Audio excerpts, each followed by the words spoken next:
Trial resumed. Jury not present. The court said, "Good morning. Please make your appearances." Ms. Murray said, "Good morning, Your Honor." Juliana Murray, Ryan Finkel, and Justin Horton, on behalf of the United States. We're joined by paralegal specialist Isabel Loftus and Special Agent Robert Stout. Mr. Kamraju said, "Good morning, Your Honor." Siddhartha Kamraju, Sabrina Shroff, Scott Skirick, and Matthew Barkin. On behalf of Mr. Gua. And Mr. Gua is with us at counsel table. The court said, "Please be seated. I received a second note from the jurors at 9:19. It's dated today's date. It's signed by the foreperson. I'm making it Court Exhibit Number 2.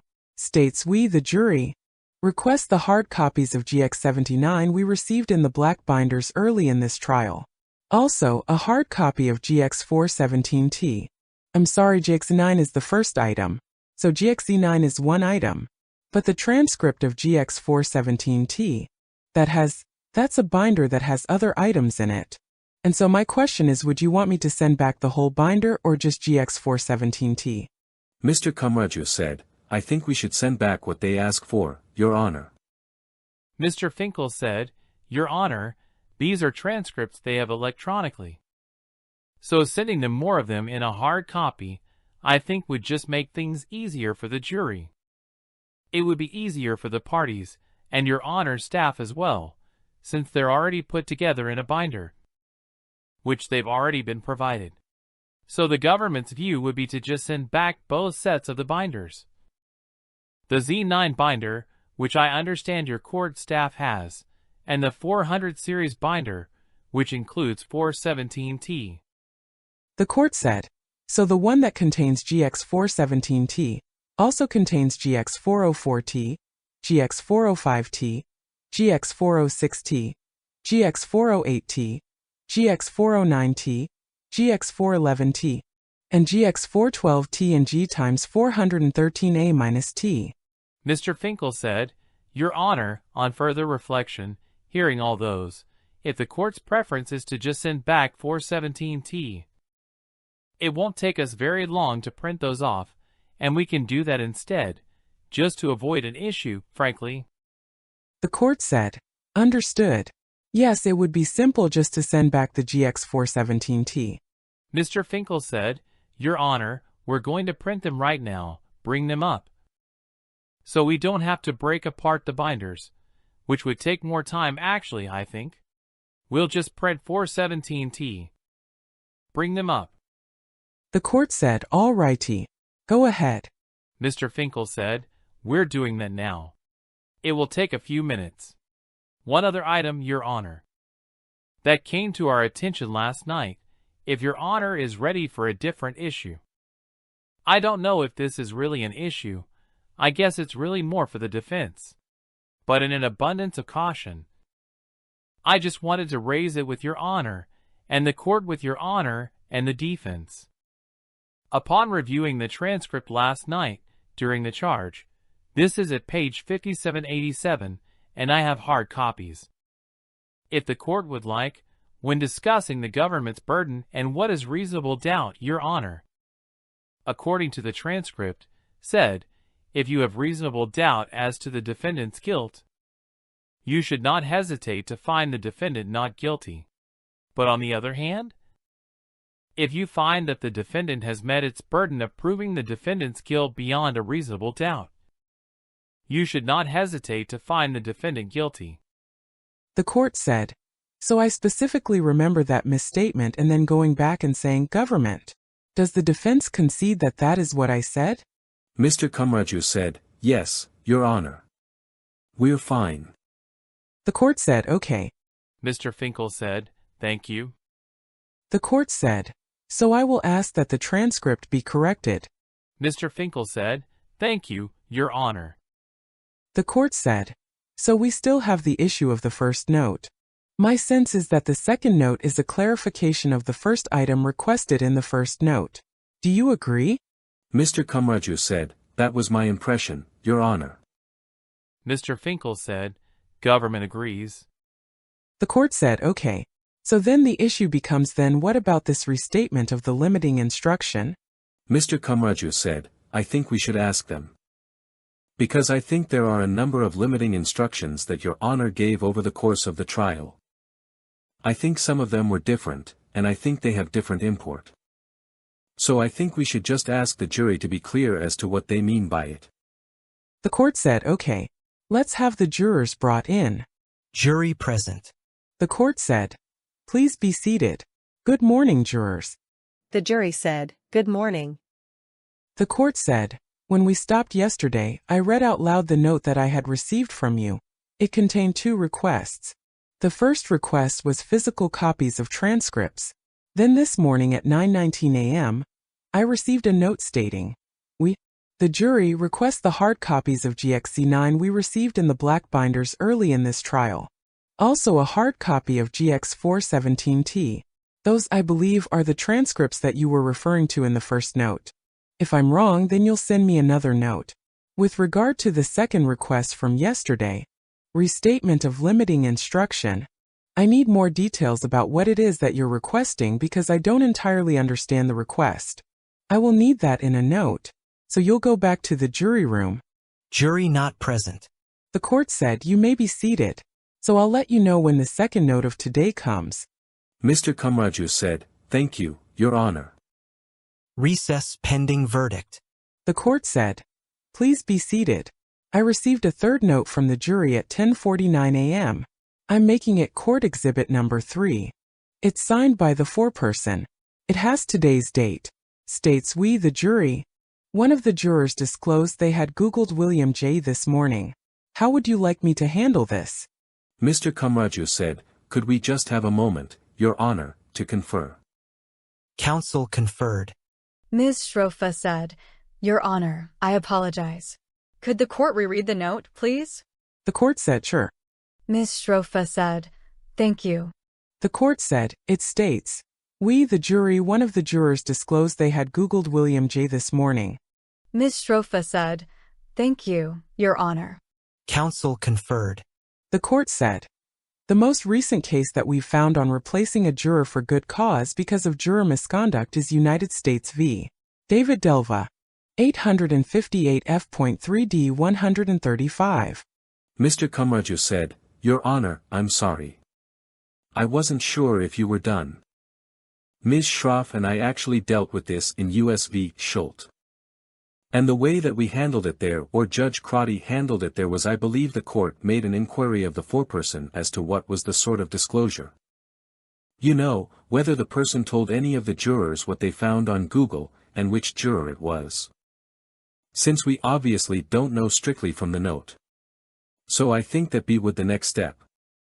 Would be to have an inquiry on the record with the foreperson to see what information the parties can get. Obviously cautioning the foreperson not to disclose anything about deliberations that the jury is having. Mr. Finkel said, can we have 1 moment to review the case and want to respond? Ms. Shrofa said, Your Honor, the note says that one juror informed that they had Googled William J. The court said correct. Ms. Shrofa said, so it's unclear if there was any follow-up, right? The court said correct. Ms. Shrofa said, I just can't tell from the note how far the taint into the jury venire, the jury, the 12 jurors has gone. May we just have a slight break so we can figure out how?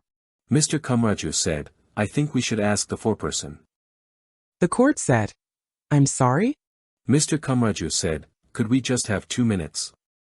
The court said, a couple of minutes. Counsel conferred. The court said, please be seated.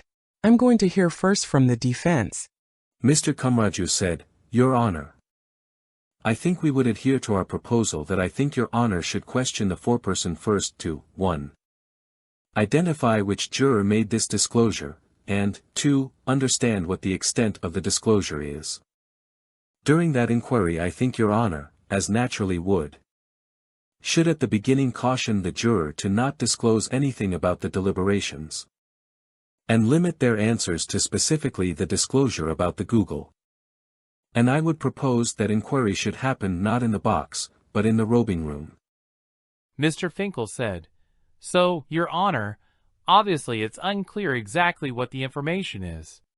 They have the indictment right, which names William J. They've obviously heard about him.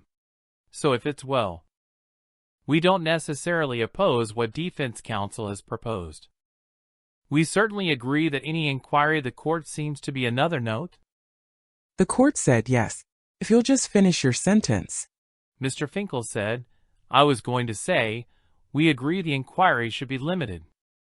We provided a case cite to your clerks and to defense counsel, USV, Farhane, 634 F.3 D 127. And it describes about the court's broad discretion in how to handle these sorts of issues. And so largely this is within your honor's discretion. Certainly there does not seem to be any taint. Based on the content of the letter, they seem to be very specific about it. The court said, so I've received another note from the jury. It's from 11:16 a.m. I am making it court exhibit number 4. It's dated today's date and signed by the foreperson. It states, we, the jury per last note. We have stopped deliberations pending instruction. Should we continue to pause or may we resume while you review? So I'd like to call the foreperson into the robing room, along with counsel. Mr. Kamraju said, thank you, Your Honor. Your Honor. Did you want Mr. Gua to be back there?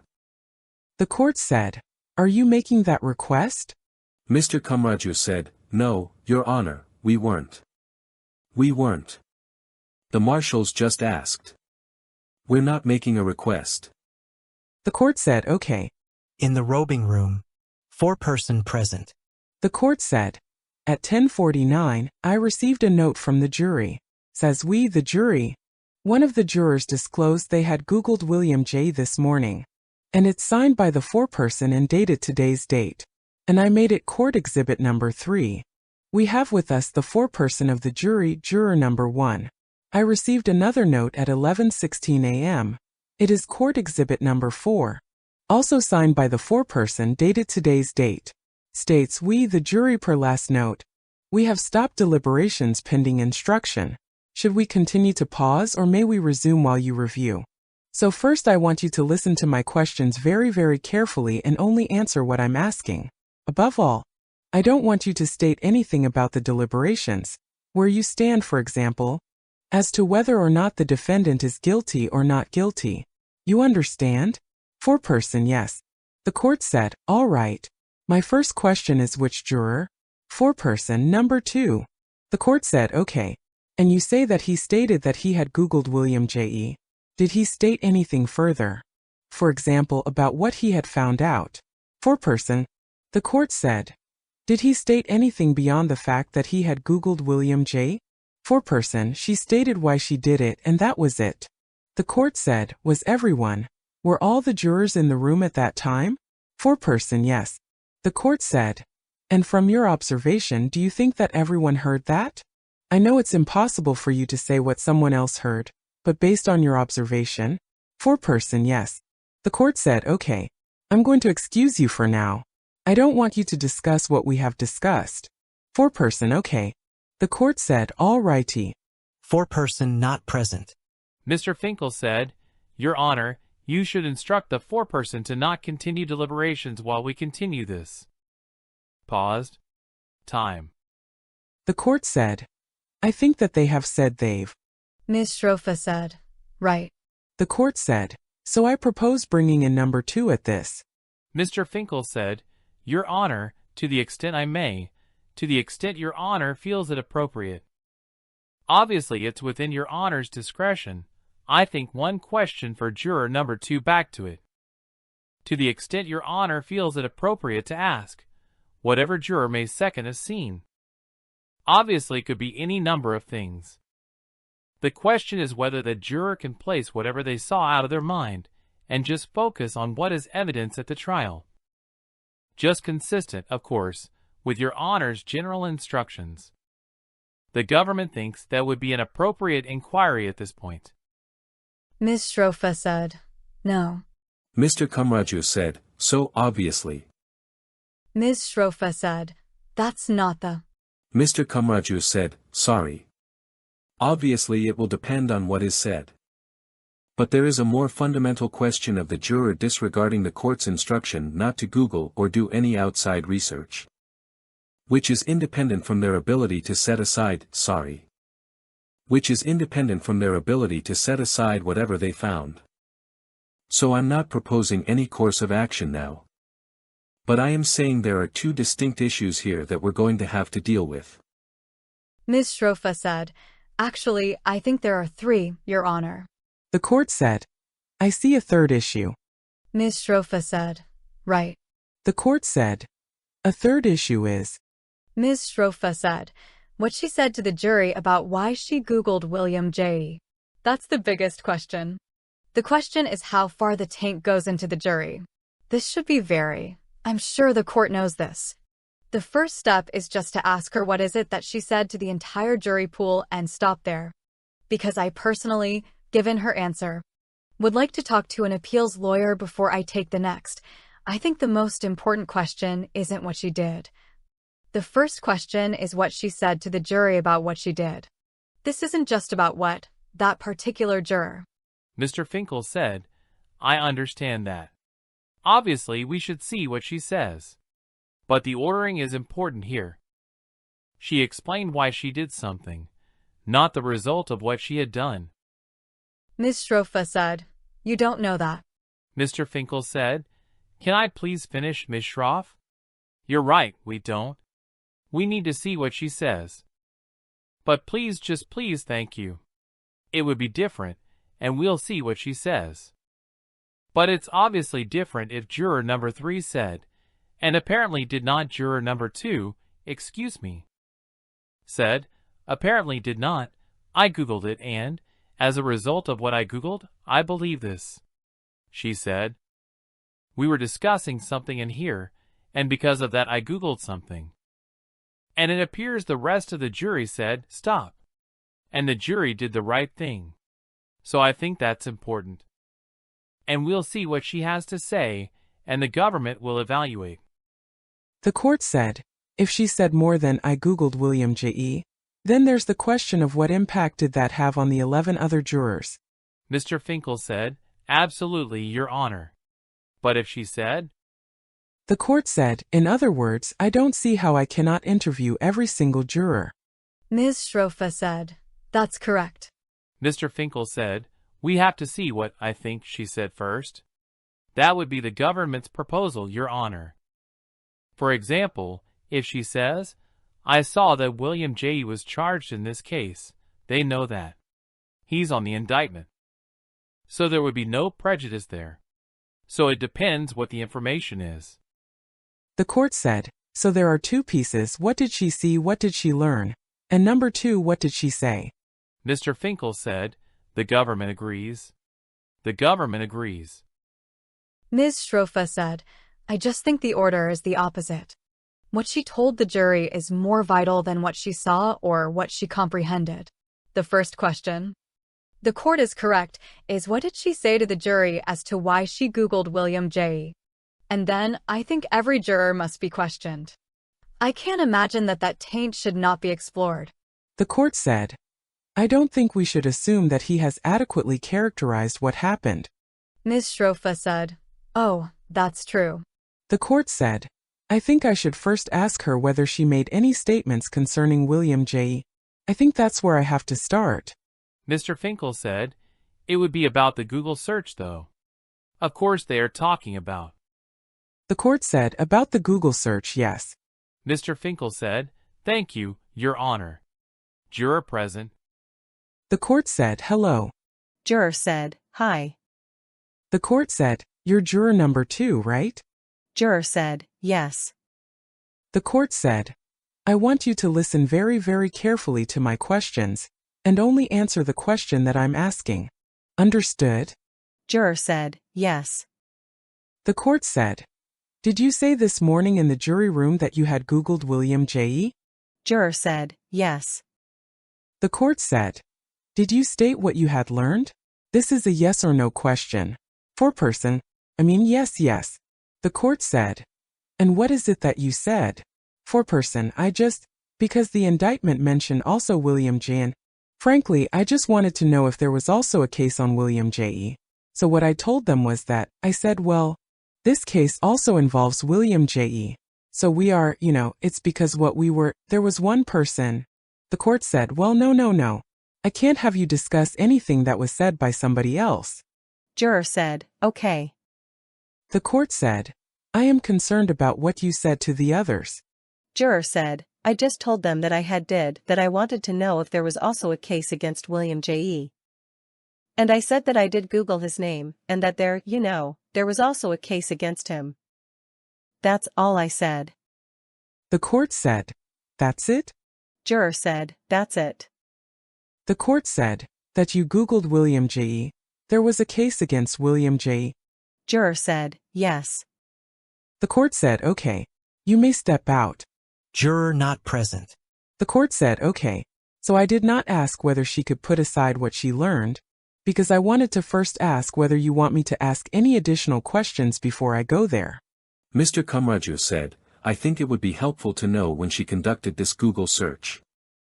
Ms. Shrofa said, and when she told the jurors, just so that we have that clear on the record, if the court wants. But, Your Honor, I think she mentioned before the last two answers as to why she Googled William J.E. So I wasn't clear if she also shared that information with the jury as to why she Googled him. Mr. Finkel said, so?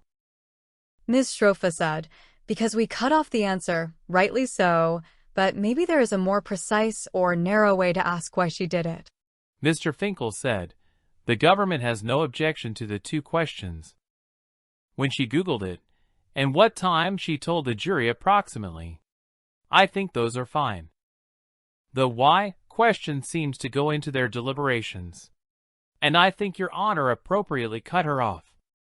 The why seemed to be a response to something that was happening in the jury room. That's my take on it. I obviously don't know. It also seems that what she learned is not anything different than information that they have. Because they have the indictment, they know William J.E. was charged. The court said, so I did not get the impression that the reason had to do with something going on in the jury room. It seemed to me that it was her individual question about William J.E. She certainly didn't identify that this was part of their discussion. And I do agree that the only question is when did she do the search and when did she tell the jurors. Would you have her come back in? Ms. Shrofa said, Your Honor, would the court consider asking if the jurors deliberated between the first and the second note? Mr. Skirik said, in other words, is it clear that once juror number 2 said what she said, that they paused deliberations right away? Ms. Shrofa said, because there was a slight lapse. The court said, okay. Juror present. The court said, so once again, I caution you to just answer the question that I'm asking. When did you do the Google search? Juror said, this morning. The court said, what time? Juror said, 6 in the morning, more or less. The court said, when did you tell the other jurors that you did the Google search? Juror said, like half hour ago, 40 minutes ago. The court said, so right now it's 11:33. You think that you told them around 11? Juror said, I didn't look at the time, but it was right when they sent you the note. The court said, and when you told them, did the jury continue deliberating or was there a stop at that point? Juror said, they stopped. The court said, okay. Thank you. You can step out. Juror not present. The court said, so I think at this point the appropriate question is whether she can set aside anything that she may have learned about William J.E. Agreed? Ms. Shrofa said, no, Your Honor. Mr. Finkel said, yes, Your Honor. Ms. Shrofa said, I think the fact that she has broken one of the rules imposed by the court, and a rule that the juror is supposed to follow, I think that necessarily means that she cannot continue as a juror. I'm happy to take some time and do the research, but I think a juror who breaks the court's rule, and I believe that's what happened with Schultz. Mr. Kamaraju said, that was Judge Crotty's ruling. Ms. Shrofa said, the moment somebody breaks a rule, I don't think they can continue deliberating as part of the jury. Mr. Finkel said, so, Your Honor, we provided a case cite to your staff and also to the defense. It's U.S. v. Farhane. provides that the district court has broad discretion in how to handle this matter. I just read this case. So if I have a fact wrong, please forgive me. But I think what happened in that case was a juror Googled a co-defendant or a co-conspirator and found out they had pled guilty. Which was information that, as it turned out, the defense had made a point of in their closing. In other words, it was information, and again, forgive me if I have a fact wrong, I'm sorry. It was information that the jury knew. So there was no harm, no prejudice, and the conviction was upheld. Given what we know, which is juror number 2 Googled William J.E. and found out that he had been charged, and that information is known to them because the indictment was sent back to them, which lists William J.E. was sent back as agreed by the parties. The jury stopped. There was no further deliberation. I think the only remaining inquiry that would be appropriate, this is the government's view, is to say to juror number 2, can you follow my directions? Are you going to follow my directions and put out of your mind, as your honor suggested, whatever you may have seen? And if the court is satisfied in your honor's discretion that juror number 2 can do those things, the government's view is that the court is on firm ground to continue. Ms. Strofa said, Your Honor, may I? So United States versus Farhane was an Eastern District terrorism case. In that case, the co-defendant's guilty plea was part and parcel of the record, as I recall it. Here, William J.E. is being charged, was not front and center before the jury. But put that issue aside. So far, the questions that have been posed to juror number 2 do not include what else she found out during a Google search. So far, the record indicates what she shared with the 11 other jurors after she did the Google search. So at the very least, this court would have to inquire whether or not she read anything more about William J.E. Then take the next step and inquire whether or not that would impact her thought process. And then do the reassurance step that the government suggests. There is zero argument from the defense side that this court does not have wide discretion. Of course, it goes without saying this is all within the court's discretion, 100%. How that discretion is exercised, though, is what we're talking about. And it would be the defense's position that the inquiry has to be a minute step-by-step. And a juror who disregards direction and conversation is curtailed by the other jurors would be a juror that should be replaced. The court said, but is that your application? Is that the application of the defense? Ms. Strofa said, Actually, we haven't. I'm just trying to think through the steps. I'm not really. Mr. Kamarju said, I think before we make that application, Your Honor, I think it does make sense for the court to inquire as to what else she saw. Ms. Strofa said, or read. Mr. Kamarju said, or read. Ms. Strofa said, and frankly, I'd like to talk to an appeals lawyer. The court said, well, we don't have time for that. Mr. Kamarju said, would propose, which I think the government is on board with, I would propose starting with that. Is just asking her, and I understand that if I'm going to move to replace her anyway. Maybe that is a pointless step. But I think for the record purpose, at least, it makes sense to get that information out. Mr. Finkel said, Your Honor, just if I may make 2 points. 1. No objection to the question of what, if anything, else she learned, aside from the fact that he was charged. And 2, just to note, Farhane is a Second Circuit case. That's what I was referring to. It was, I guess, in the Eastern District, the trial court. But it's a Second Circuit case. The court said, would you have her brought in again? Juror present. The court said, so you said that when you Googled William J.E., you found out that he had been charged in this case? Juror said, yes. The court said, did you find out additional information about William J.E.? Juror said, no. The court said, there's nothing other than the fact that he was charged that you learned from your Google search? Juror said, no. The court said, in other words, yes, there was nothing else? Juror said, yes, there was nothing else. The court said, okay, So you know that jurors are not permitted to read, watch, or listen to anything from any source concerning anything having to do with this case, correct? Juror said, yes. The court said, going forward, will you be able to follow that rule? Juror said, yes. The court said, you feel 100% confident about that? Juror said, yes. The court said, okay, you may step out. Juror not present. The court said, so is there an application that I replace the juror? Mr. Kamraju said, can I have 30 seconds? The court said, okay. Counsel conferred. Mr. Kamraju said, yes, Your Honor, we move to replace the juror. I think the fact that she disregarded an instruction that you'd given repeatedly at every day of trial is a sufficient basis to dismiss her. I think while the juror gave you an answer that she would not do that, that's the same answer that she would have given you during voir dire. She's already now proven that she cannot satisfy that obligation. And I think, well, it may be credible as it seems very difficult for me to believe that when you Google William J.E., that the only and sole thing that comes up is the fact that he has been charged in this case. And so even if she didn't read another article, we all know how Google works, the search results from Potluck. And so from the defense's perspective, a juror who's now disregarding an instruction that the court gives every day repeatedly, is one that should be excused. And the authority for that, as I said before, is United States versus Schult, among other cases. Ms. Shrofa said, also, Your Honor, imagine if you run a search, and even if you just read one article, right? Would the first sentence have to say, William J. is charged in a case, and you stop right after that?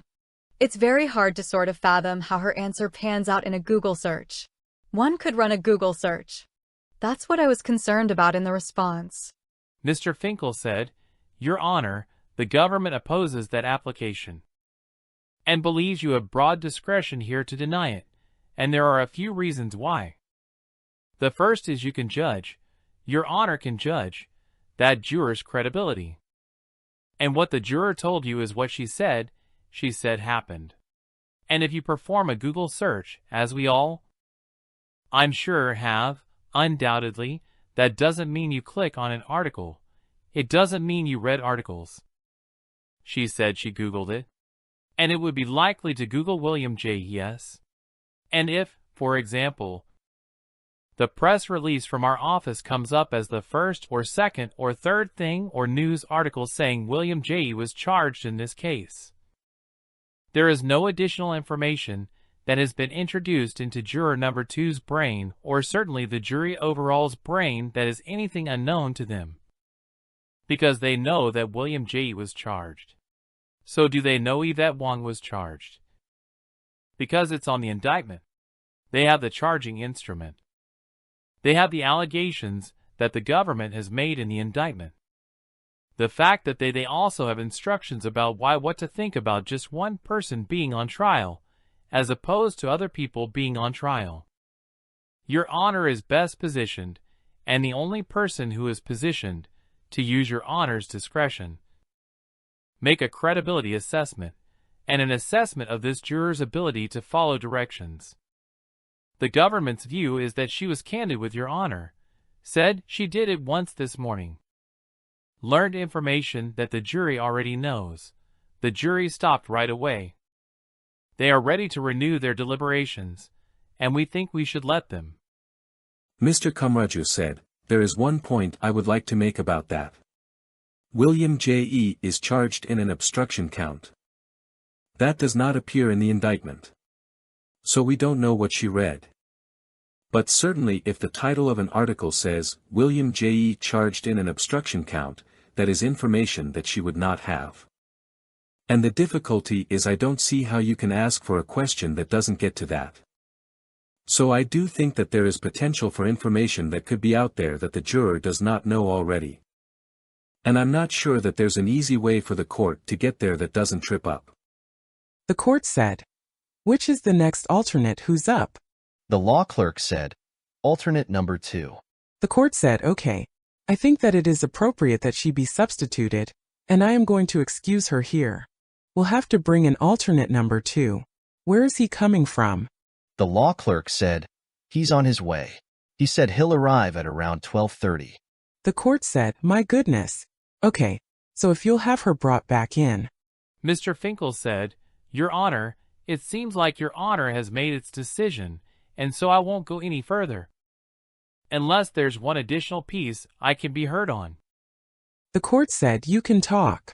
Mr. Finkel said, If Your Honor would do what defense counsel suggested, to the extent this is still an open issue, which is, ask whether she learned about anything other than the fact that he was charged in this case, which is to say the specifics of the obstruction count. And for what it's worth, the facts underlying that obstruction count are in the indictment. They are described in the indictment, and also were described at trial. Bo Collins testified about it. It was about him, William J.E., trying to move money offshore when he found out that the money was seized. So those facts are in evidence.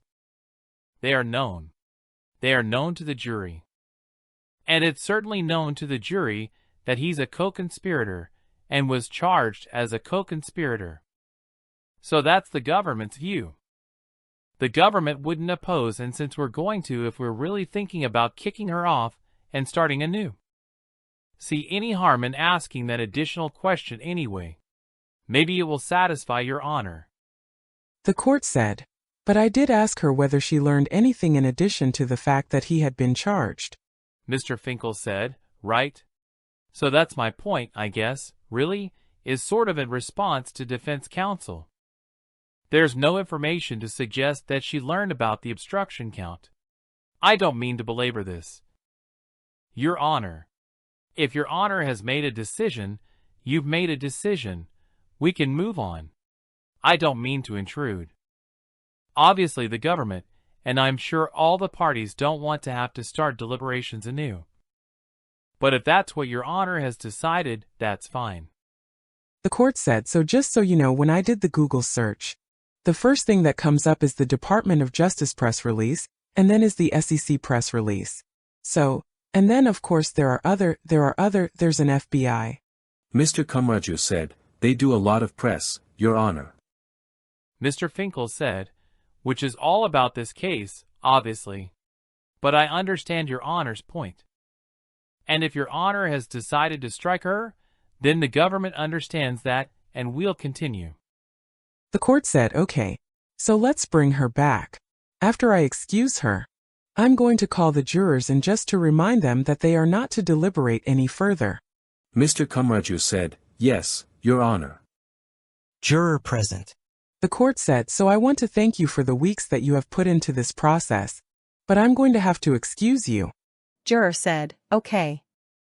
The court said, thank you. Juror said, sorry. Juror not present. The court said, all right, let's go back. Mr. Kamaraju said, thank you, Your Honor. In open court. The court said, please have the jurors brought in.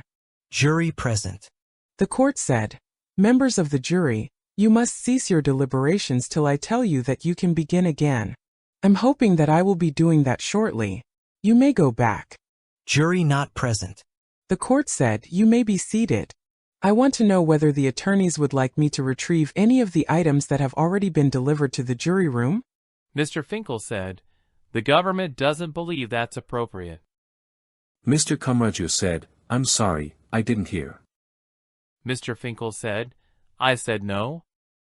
Mr. Kamaraju said, I guess the only question would be whether the juror who was just excused left any notes on any of the documents. But other than that, we don't have an issue. The court said, I'm going to have my staff collect various items and review them, and then if there are no notes, would you like me to have those items returned to the jury room? Mr. Kamaraju said, that's fine with us, Your Honor. Mr. Finkel said, yes. I mean, and with respect to, for example, Z9, the binders, I think they each have one. The government has no objection to taking her binder, and, to the extent she wrote on someone else's binder, that's fine. But those materials that the other jurors have, I don't think that they should be taken away from them. That's the government's point. That's all. The court said, I'm not sure if I'm following what you're saying. Mr. Finkel said, I'm sorry, Your Honor. So, for example, this morning the jury requested GXZ9, which is a binder. They each had their own binder. So juror number 2's binder, it would make sense we can take it out of the jury room. I understand. The rest of the jurors' binders, however, I think they should be allowed to keep. The court said, so that assumes that they are separated. If they are, if everyone has their materials at their seat, that's fine. I don't know if they are in a pile. I just don't know what state they are in. Mr. Finkel said, Your Honor's point is well taken. The court said, okay. All righty. We'll let you know when the alternate arrives. Mr. Finkel said, Thank you, Your Honor. Recess. The court said, please be seated. I'm told that alternate number 2 has arrived. The court security officer retrieved the GXZ9 binder and the GX417T exhibit, neither of which had any markings. Also retrieved were juror number 2's 2 steno notebooks, as well as her copy of the indictment and the jury charge. I will provide a fresh copy of the indictment and the jury charge to the alternate who will be substituting, and will be returning to that alternate the steno notebooks that he created. I'm first going to ask the alternate to come out so that I can question him as to whether he has followed my rules. Juror present. The court said, please be seated. Your alternate number 2. Juror said, yes. The court said, you may recall that I have repeated certain rules throughout the trial. One is that you are not to discuss the case with the other jurors or with anyone else. Another is that you're not to permit anyone to discuss the case in your presence. Have you complied with those rules? Juror said, yes, I have. The court said, in addition, I have instructed all of the jurors to not read, watch, or listen to anything from any source that touches on the subject matter of this trial. You remember that? Juror said, yes, I do. The court said, have you complied with that? Juror said, yes, I have. The court said, all righty. I am going to be substituting you in for juror number 2. So you may move to the next seat over and I'll have the jurors come in. Jury present. The court said, please be seated. Members of the jury, alternate juror number 2 is now juror number 2. This means that you're going to have to wipe the slate clean. You are to disregard discussions that you previously had with the original juror number 2, and recommence anew, completely freshly.